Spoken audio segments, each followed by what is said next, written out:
well-known Anomaly Resolution Office has been in existence only for the last 3 years. Okay, so what do we know now? This is getting more intense, if you ask me, because now we know there is a department that's been established within the last 3 years.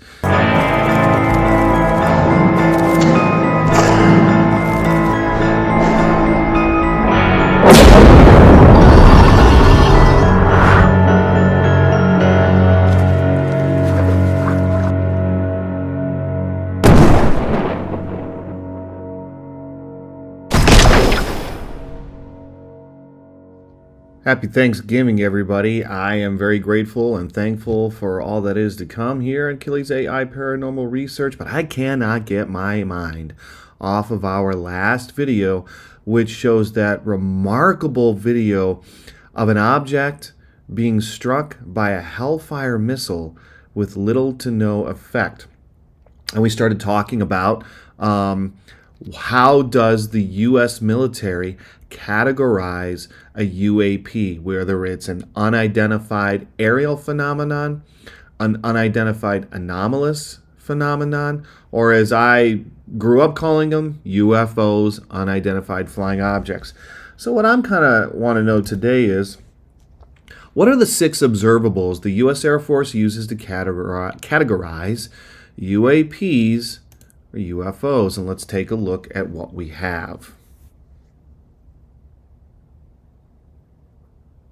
The LLM is saying that there is no universally confirmed 6 observables the U.S. Air Force uses per se, but there is a 6-point framework cited in recent U.S. government UAP legislation contexts, which is in the UAP Disclosure Act. Oh boy, we need to look at that, for describing what they call unidentified anomalous phenomenon. All right, so let's take a look.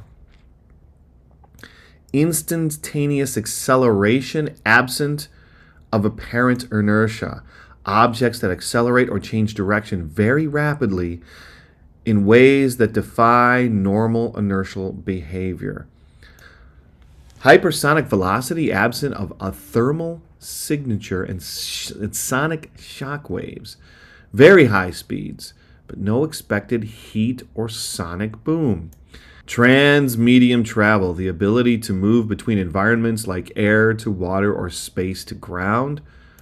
Positive lift contrary to known aerodynamic principles. Objects hovering or maneuvering without visible wings, engines, or conventional lift surfaces. Multispectral signature control. Control over how or whether the object is seen across different sensor bands. Physical or invasive biological effects to close observers and environment. Interactions that could affect people or the environment, both physically or biologically. But they do have, from the Intelligence Committee, basically the same thing. Okay. Now, the congressional definition. Okay, so we have a congressional definition too. There is a 6 observable definition in the U.S. Congress legislation. And they are the same. Okay, so let's see what its take on all of this is, because this is an official admission that there are objects in the sky that are performing at a rate or performing maneuvers that are beyond the capabilities of what we have so far engineered.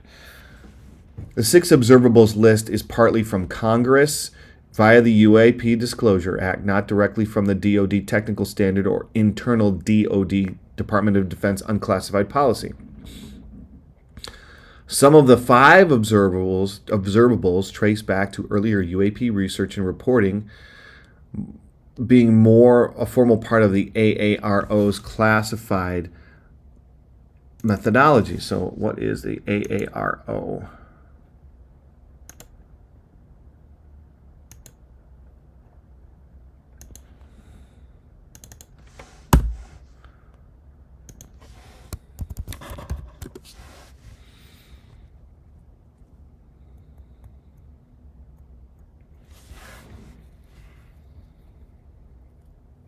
Okay, so the AARO is the All Domain Anomaly Resolution Office.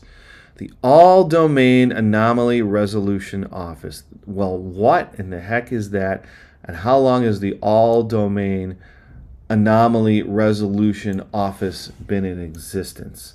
I'm very curious about that. Let's find out.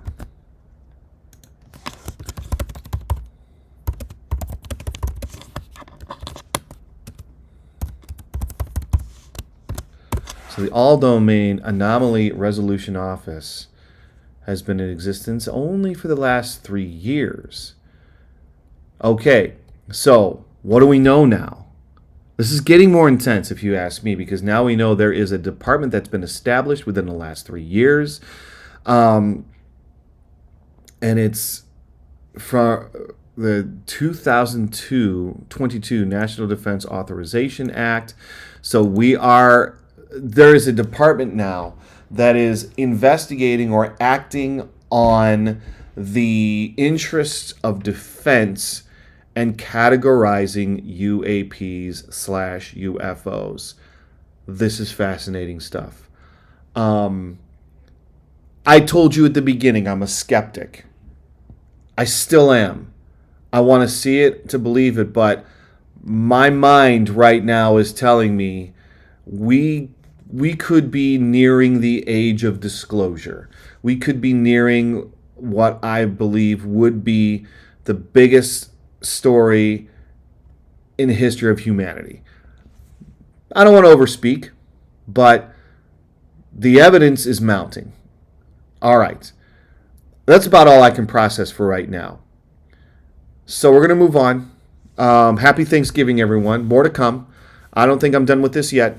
And I have a feeling there's going to be this whole channel could be about the UAPs right now, and I'm going to continue with this. I might take a break, and my intent is to move on in January to Bigfoot and Yetis, to return to UFOs in the spring. All right, but for now, happy Thanksgiving, and keep your eyes on the skies.